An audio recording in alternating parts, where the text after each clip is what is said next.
Ravi de vous retrouver pour ce numéro spécial de votre magazine Éco-Débat consacré à l'actualité économique sur le continent. L'actualité qui a été marquée ces dernières semaines en Côte d'Ivoire par la publication des rapports annuels de la Cour des comptes. Des rapports qui ont fait couler beaucoup d'encre. Que disent ces rapports? Quel impact sur la gouvernance nationale? Quel impact sur les populations elles-mêmes? Et surtout, à quoi s'attendre dans les prochaines semaines? Éléments de décryptage avec nos invités du jour. Monsieur Serge Patrick de Souza, vous êtes consultant politique. Merci d'être avec nous. Merci, monsieur Soumaro. C'est toujours un plaisir de me retrouver avec vous ici. Et avec nous ici en studio, monsieur Arnaud Gouy, vous êtes le président de la Garde citoyenne. Merci d'avoir accepté notre invitation. Exactement, merci beaucoup et bonne année. Merci. Alors, messieurs, ce rapport de la Cour des comptes, mais avant même d'aller plus loin, qu'est-ce que la Cour des comptes? Dans quel contexte est-ce que cette institution a été mise sur pied en Côte d'Ivoire? Alors, la Cour des comptes est la haute juridiction financière.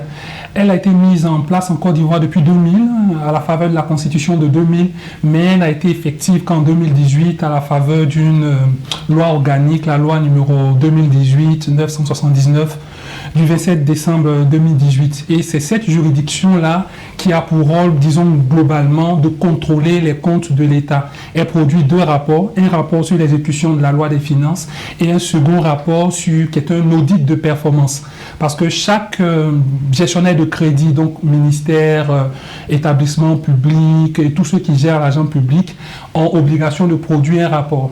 Et il y a également un rapport ils définissent en fait des critères de performance, des critères d'exécution de leur budget. Ils disent par exemple, on va construire 200 écoles, on peut évaluer cela par le fait que les constructions ont été entamées, etc. etc. Donc ces différents critères d'évaluation qui sont définis sont analysés également par la Cour. Alors on dit depuis 2018, mais on a remarqué que c'est les rapports de 2021, 2022 qui ont suscité vraiment beaucoup d'émotions. Pourquoi est-ce que ces rapports-là attirent autant l'attention? Pour une multitude de raisons. Déjà parce qu'il y a un certain nombre d'éléments qui ont été soulevés par la Cour, on va peut-être y arriver, qui ne garantissent pas ou qui laissent planer des soupçons de gouvernance hasardeuse. Il y a des éléments que la Cour n'arrive pas à recouvrer, des comptes auxquels la Cour n'a pas accès, des montants qui ne correspondent pas à ce qui devrait correspondre. Donc il y a une variété d'éléments et cela mis en commun avec l'inflation que l'on connaît dans nos pays et les efforts continuels qui sont faits qui sont faits par nos différents compatriotes. On demande de faire des efforts et en face, on voit que l'argent n'est pas toujours bien géré. Il est clair que lorsque ces rapports sont sortis, ils ont créé de l'émoi. Et vous, M. Serge Patrick de Souza, quel a été votre premier sentiment? Comment vous avez accueilli ce rapport? J'ai eu un sentiment mitigé. Vous savez, déjà, l'existence de la Cour des comptes et son fonctionnement est un acte de bonne gouvernance.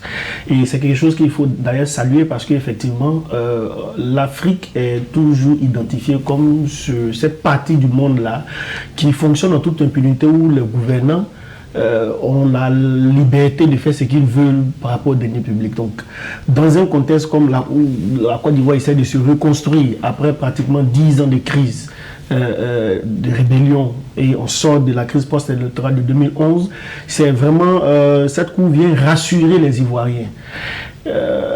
Et donc là, c'est vraiment bien. Et c'est d'autant plus bien quand on arrive à un niveau où finalement, la Cour des comptes, où celui qui a la tête est désigné par le chef de l'État, si je ne me trompe pas, et qui lui vient mettre à nu certains dysfonctionnements dans la gestion de l'argent public.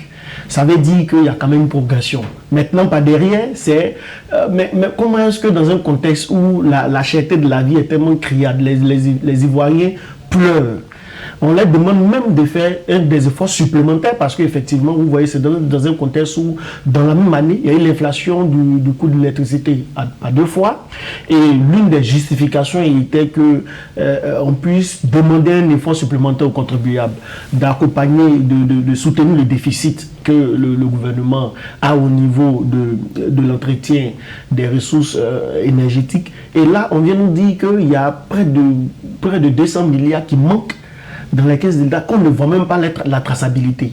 Alors que ce qui est identifié comme déficit au niveau de l'électricité, c'est seulement 150 milliards. Mais on ne peut pas dire qu'il y a un déficit, il y a l'inflation, et en même temps, des gens se permettent de dépenser 200 milliards Et puis ils sont tranquilles, quoi, en toute impunité. Du coup, je vais dire, ça nous amène à nous interroger sur, je vais dire, la qualité des choix qu'on fait par rapport aux différentes personnalités qui doivent diriger des institutions ou des structures de l'État dans lesquelles il y a vraiment énormément de ressources financières qui sont mobilisées. Alors, M. Arnaud-Gouy, là, je me retourne vers vous. La Cour des comptes, comment est-ce qu'elle fonctionne véritablement? Est-ce qu'elle doit attendre à la fin de l'exercice pour faire un audit, si on peut le dire ainsi, ou bien en cours de route, elle peut déjà faire des observations pour orienter nos institutions, en tout cas ceux qui utilisent les deniers publics? Il y a deux choses. Il y a principalement deux rapports qu'elle produit. Malheureusement, les rapports sont a posteriori, puisqu'il faut que la loi de finances ait été finie soit arrivée au terme de son exécution pour qu'elle puisse observer. C'est-à-dire qu'en début d'année, on sait que le gouvernement sollicite l'appui de l'Assemblée nationale pour pouvoir voter son budget, donc qui prévoit l'ensemble des dépenses et des recettes de l'État sur l'année.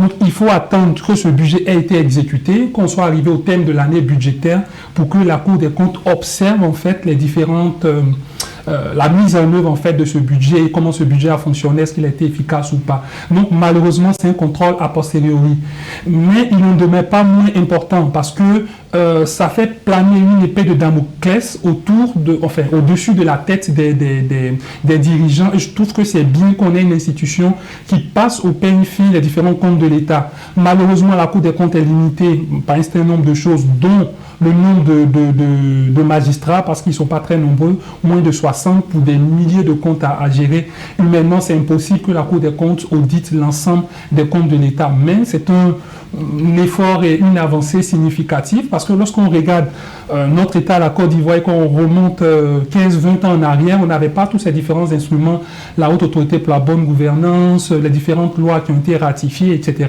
par le gouvernement de Côte d'Ivoire. Donc il y a une avancée qui est faite. Maintenant, quel est le sort que l'on réserve aux différents rapports? Est-ce que ces recommandations, par exemple, sont prises en compte, et est-ce qu'après, il y a des poursuites judiciaires? Je crois que ce sont des questions qu'on doit également se poser. Justement, c'était de savoir, une fois que ces rapports-là sont faits, quelle est la suite? Est-ce que la Cour des comptes a des moyens, des moyens pour pouvoir sanctionner en tout cas les mauvaises performances et autres, ou bien c'est juste un rapport et c'est laissé à l'appréciation de tout un chacun? La Cour des comptes a quand même des moyens de pouvoir sanctionner. Ces moyens sont limités parce qu'elle peut émettre des arrêts de débit, elle peut infliger des amendes, etc. Mais lorsqu'il y a des fraudes massives, par exemple des ministres, par exemple, au sein de la Cour, il y a un procureur qui est rattaché ou qui est rattaché au ministère de la Justice. Donc ce procureur-là peut se saisir de l'affaire, et on peut même saisir le pôle pénal financier qui, lui, peut se pencher sur l'affaire. Mais il est clair que pour des personnes comme des ministres, c'est un peu plus délicat de leur poursuivre.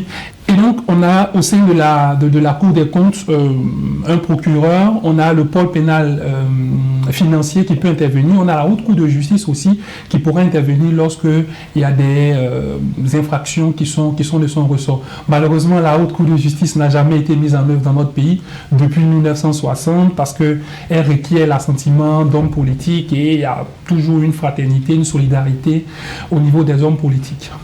Alors donc à ce niveau-là, je me tourne un peu vers vous. On a vu le président de la République, son Excellence M. Alassane Ouattara, en tout cas saluer le travail de la Cour des comptes. On a vu en tout cas certaines autorités saluer le travail de la Cour des comptes, dire que vraiment sur le territoire ivoirien, la bonne gouvernance est en marche, les institutions travaillent. Mais est-ce que vous pensez que c'est juste un effet, un levier politique, et que derrière, il n'y aura pas de suite? Ou bien il y aura des suites? Comment vous entendez je suis analyste politique, donc j'ai toujours ce regard qui est tourné vers les actions politiques. D'abord, c'est un coup politique. Il faut le dire, c'est un coup politique parce que dans le débat politique ivoirien, la première chose qu'on utilise, notamment dans le contexte ivoirien, c'est vraiment la gestion du pouvoir en place. Avec toutes les largesses que se font les différents dirigeants, les ministres, qu'on soit proches du parti au pouvoir.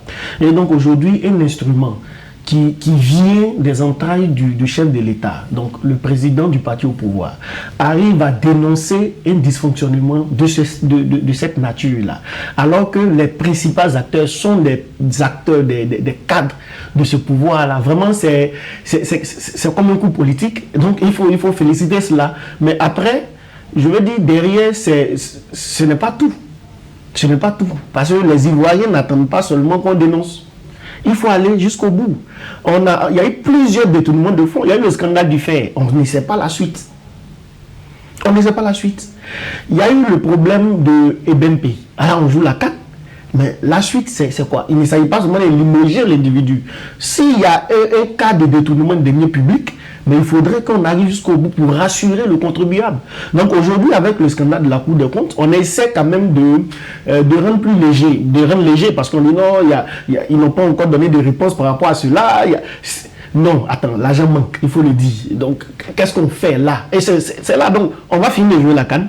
Mais on va revenir sur cette question-là, parce que si le chef de l'État prend la décision d'aller jusqu'au bout dans cette histoire de bonne gouvernance, il aura marqué un gros point. Et je veux dire, ça sera plus ou moins inédit, parce que de tous les chefs d'État qui se sont suicidés avant lui, il n'y a jamais eu autant de pression mise sur cette question de gouvernance que le chef de l'État. Il y a la haute autorité de bonne gouvernance, il y a la Cour des comptes, il y a beaucoup d'instruments. Après, par derrière, ce n'est pas que c'est de sa propre volonté, mais c'est le monde qui fonctionne comme ça. Il y a une dynamique mondiale qui fait que pour bénéficier de certains investissements extérieurs, pour bénéficier de certains accompagnements, il faut des actes politiques et institutionnels qui rassurent les différents donateurs et partenaires qu'effectivement, si nous apportons des ressources, non seulement l'État qui reçoit nos différentes ressources qu'on apporte, l'État partage les mêmes conditions démocratiques que nous, mais en même temps, l'État a la capacité de bien gérer les ressources qu'on donne. Voilà, donc je vais dire par derrière, c'est un peu cela. Voilà. Mais justement, sur la question, quand la Cour des comptes fait son audit, André fait son expertise, elle laisse la latitude aux institutions, en tout cas incriminées, de répondre. Là, les rapports sont sortis, mais on n'a pas encore les réponses de toutes ces institutions-là pour savoir si véritablement il y a eu détournement, il y a eu manquement, il y a eu telle faiblesse. Et dans ce cas de figure, combien de temps est donné à ces institutions-là pour se justifier? Ces institutions ont déjà eu le temps.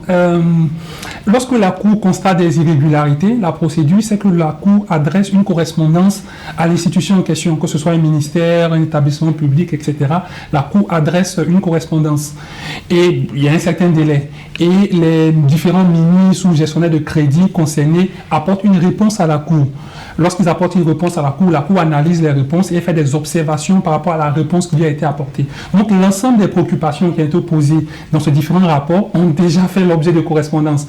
Voilà. Maintenant que l'affaire est dévoilée au grand jour, bon, il y a certains ministères qui viennent se justifier, mais les justifications devaient avoir lieu bien avant, parce que la Cour, avant de produire ce rapport-là, elle va consulter, elle va dire « Ah, j'ai constaté ceci, cela, et j'aimerais avoir des explications sur ces points. » Quand elle n'a pas d'explication, elle constate qu'elle n'a pas eu de retour, et puis elle produit ça elle signifie ça dans ce rapport. Mais c'est bien que les ministres aujourd'hui se justifient, même si lorsqu'on va rentrer dans les détails du contenu du rapport de la Cour des comptes, on va se rendre compte que il y a certaines choses qui demeurent encore assez ambiguës. Et comme le disait De Souza, c'est une démarche à la fois de la volonté des autorités d'assainir la gestion publique, mais aussi de rassurer les investisseurs, comme il disait, parce que ça fait partie des critères, justement.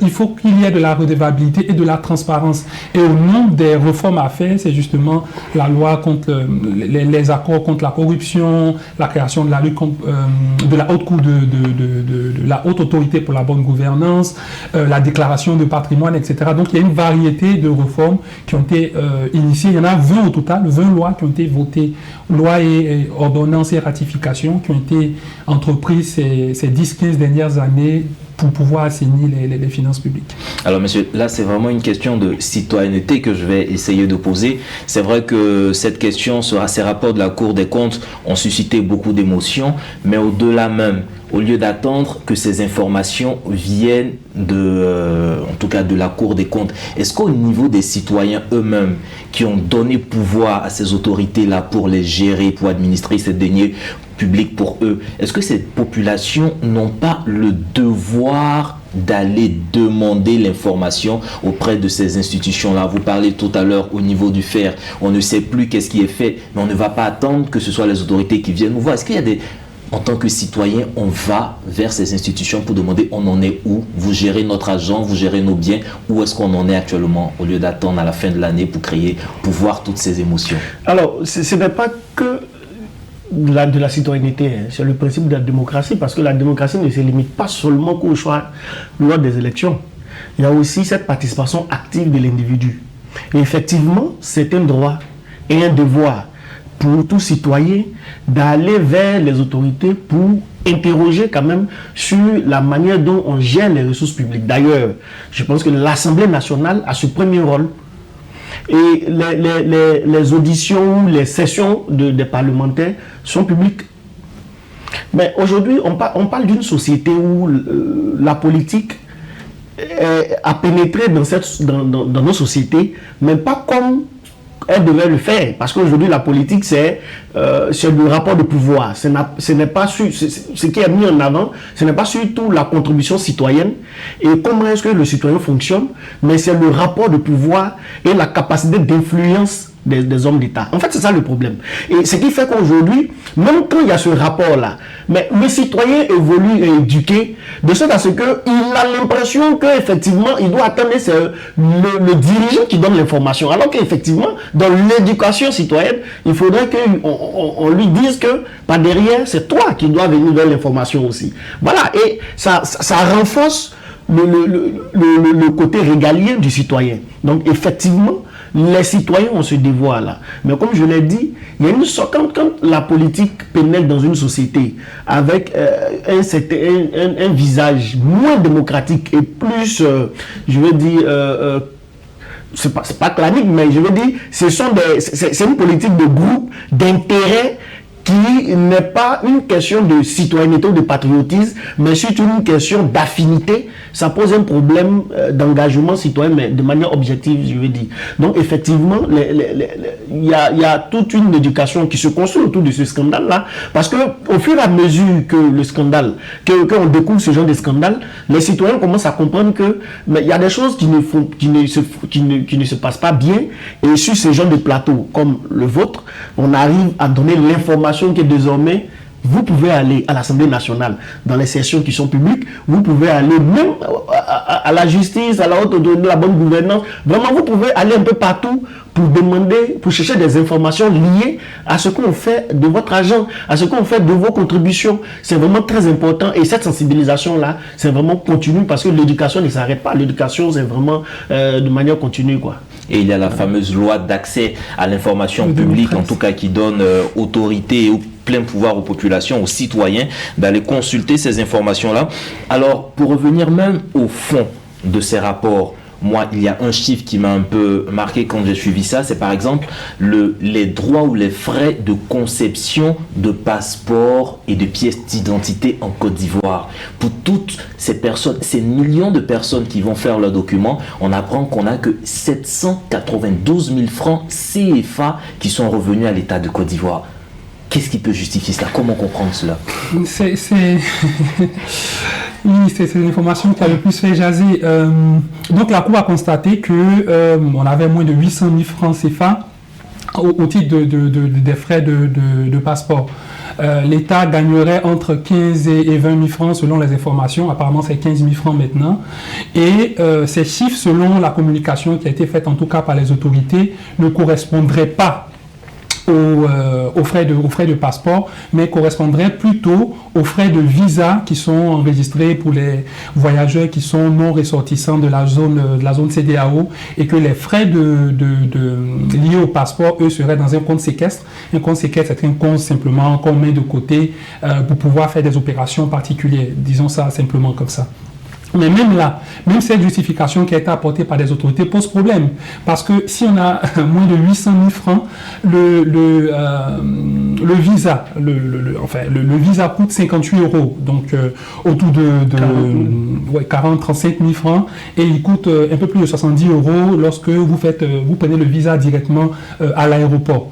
Si le visa coûte 35 000 francs, ça veut dire que pour les 784 000, on a moins de 23 personnes personnes qui ont eu le visa au cours de l'année 2022.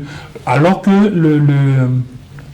l'Office du tourisme nous fait savoir que les voyageurs pour cette année, l'année 2022, sont autour d'1 million de voyageurs. Les 1 million n'ont pas fait de visa, mais on peut raisonnablement penser que 20, 30, 40% de ceux-là, donc 200 000, 300 000 personnes, au moins auraient payé des frais de visa, alors qu'on a recueilli les frais de visa que pour moins de 30 personnes. C'est pas très clair. Et ce sont ces précisions-là, justement, qui doivent être apportées par les autorités. Et c'est justement pour ce genre de cas-là que le pôle pénal financier doit être saisi ou doit s'auto-saisir pour pouvoir enquêter sur ce type d'informations pas très claires et nous assurer qu'après l'enquête à charge ou à décharge, que notre argent est effectivement là, qu'il n'est parti nulle part, etc.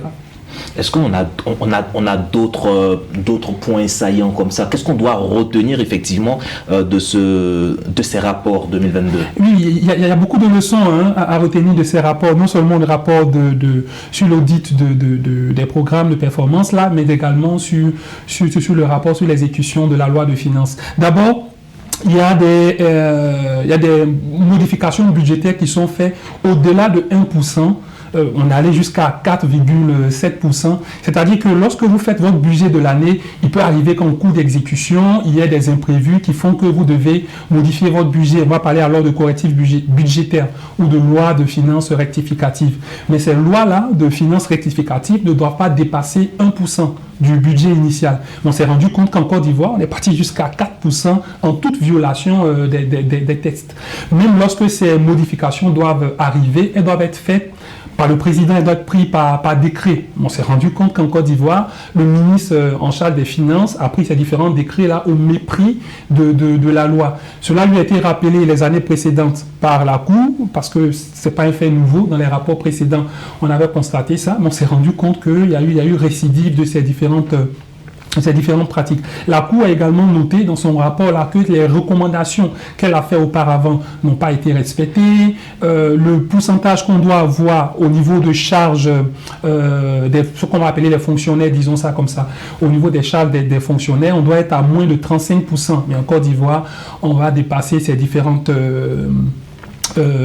seuils qui sont fixés. Donc, on va avoir un certain nombre d'irrégularités, soit de gestion, ou bien on va avoir des irrégularités dans l'application des textes qui sont prévus soit par l'UEMOA ou par la loi organique en Côte d'Ivoire. Qu'est-ce que vous retenez de ces rapports?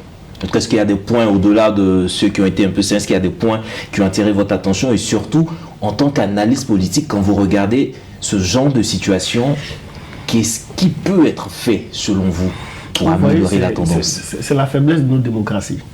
C'est la faiblesse de notre démocratie parce que rien que les points qui ont été cités, on ne va pas encore chercher plus loin. Ça veut dire qu'il y a quelque chose qui ne va pas. Le budget de l'année est voté à l'Assemblée nationale. Mais quand vous rendez à l'Assemblée nationale, il y a combien de députés qui ont la capacité de savoir lire une proposition de budget?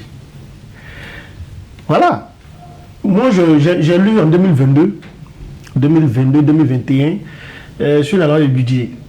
Et je me suis rendu compte que l'un des problèmes du PND, parce que le PND a sa troisième génération, l'un des problèmes du PND, c'est qu'il n'y avait pas un système de suivi et évaluation qui était arrimé à cela. Du coup, les ministères, lorsqu'ils exécutent le budget, je vais dire par derrière, il n'y a pas de contrôle, quoi. Non, ça dit qu'ils l'exécutent. Et quand on lui demande, mais le budget qui a été exécuté là, combien ont été véritablement évalués? C'est moins de 75, ça veut dire que c'est 15% maximum.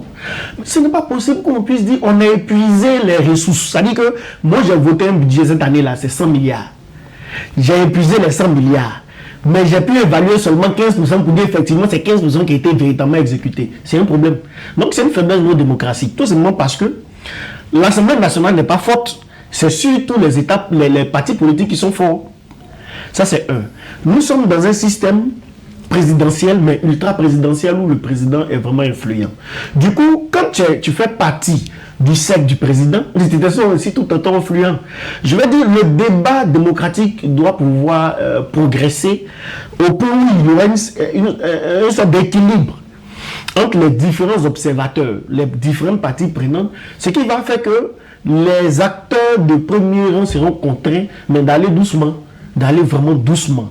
Sinon, aujourd'hui, le rapport de la Cour des comptes, mais moi j'estime que ce n'est que la partie émergente de l'iceberg, parce qu'il y a énormément de détournements de fonds, il y a énormément de choses qui se passent, mais on ne peut pas vraiment, je veux dire, on ne peut pas vraiment tout mettre à nu. Sinon, regardez par exemple, le cas de Kadhafi, il y a eu des phénomènes de la drogue, tout ça, mais tous ces scandales-là passent par où? Mais c'est lié à l'économie. Ça, c'est la deuxième des choses, lorsqu'on est dans un état où la pauvreté se sent réellement au sein des populations, le contribuable à un moment donné, mais il ne s'intéresse pas à ce genre de choses. Hein. Lui, sa priorité, c'est comment trouver les moyens pour vivre. Il n'a même pas le temps même d'aller regarder un journal pour dire, mais ils ont volé ça, ils ont volé ceci. J'ai dit qu'on sort d'une élection locale 2023, donc il y a une sorte de frustration généralisée due au fait que finalement c'est le parti au pouvoir qui rafle pratiquement les 90% des élections, que ce soit sénatoriales, municipales, régionales. Il y a ce débat autour de la CEI qui fait jaser, et dans ce élan-là, on fait sortir ce genre de trucs. Mais je veux dire que c'est un peu béni pour les observateurs, mais de dire qu'effectivement, vous soutenez des gens alors qu'ils sont allés vous voler. Voici le langage politique qu'elle dit. C'est la raison pour laquelle... Sinon, ce rapport existe depuis longtemps. C'est pas cette année, ce rapport est sorti. Hein. Chaque année, il y a un rapport. Voilà, ce rapport même qui est là, ce rapport dont on parle là, on est en 2023 là. Le rapport, c'est 2022. Il y a le rapport, il y a longtemps, le rapport est sorti. Mais pourquoi c'est maintenant le rapport Mais c'est tout simplement parce que c'est un peu ça. C'est-à-dire qu'on est dans un contexte où, finalement, l'actualité politique, la dynamique politique en Côte d'Ivoire est faite de sorte à ce que, bon, finalement, le contribuable est emporté par les différents mouvements sans pour autant s'asseoir et puis s'imposer tout simplement dans le débat politique. Parce qu'il a aussi sa part à jouer. Le citoyen a aussi sa part à jouer. On arrive pratiquement au terme de cette émission. Alors, si on devait retenir quelque chose, quelle leçon en 30 secondes tirées de ces rapports et quelles prévisions pour l'avenir, quelles perspectives pour l'avenir? La leçon que moi je tire de ces différents rapports, c'est qu'on a une institution qui audite l'État, qui audite ses différents comptes, on doit s'intéresser à ces différents rapports. La deuxième chose que je retiens, c'est que les citoyens ne sont pas suffisamment impliqués dans le contrôle de l'action publique, alors que la loi a évolué et aujourd'hui on a, avec la loi de 2013, accès aux documents publics. Là, je contredirais De Souza qui disait qu'on doit aller vers l'information. Bien sûr, on doit aller vers l'information, mais les autorités, eux également, ont obligation de publier ces informations. De nombreuses informations font l'objet de lois qui astreignent ces différentes autorités à publier ces différents contrats, ces différentes dépenses-là sur leur site Internet. Pour certains, ils n'existent même pas de site Internet. Donc, je pense qu'il y a un effort collectif à faire, à la fois de la presse dans l'investigation, des citoyens dans le contrôle, mais également des autorités dans la rigueur et dans la transparence. En tout cas, merci pour cette belle conclusion. C'est un travail collaboratif. Les autorités ont obligation de fournir des informations aux populations. Les populations ont le droit et même le devoir d'aller demander aussi ces informations si elles ne l'ont pas. Et les médias, comme Média 1, comme tous les autres médias, se doivent aussi de faire la promotion de ces lois et de ces valeurs citoyennes. Mesdames et messieurs, nous parlions aujourd'hui des rapports de la Cour des comptes en Côte d'Ivoire. Merci de nous avoir suivis. Vous pourrez retrouver cette émission sur notre site www.mediantv.com. Agréable suite de programme sur nos antennes.